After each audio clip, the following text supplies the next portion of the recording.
দিন যাইতে যাইতে ঠিক হইছে তৎকালীন সময়ে আগে ওই জায়গাটা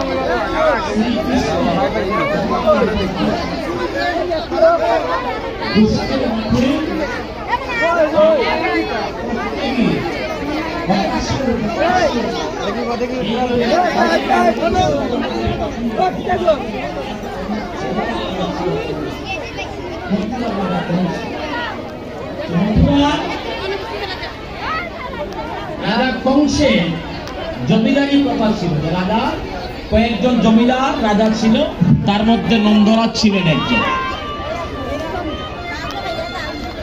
তো কংস খবর পেল যে বৃন্দাবনে কৃষ্ণ আর বলরাম দুই ভাই তারা বড় হচ্ছে, তাদেরকে যদি প্রাণে মারা না যায় তাহলে কংসকে প্রাণে মরতে হবে। কংস কে গো? কংস ভগবানের কে হয়? একবার বলি আমি আর তারে কখনো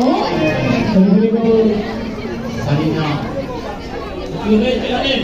কতটা মারা গেল, সবাই মারা গেল।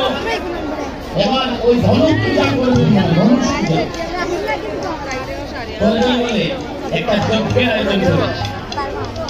আর এই যজ্ঞে রাম সারাইকে আনা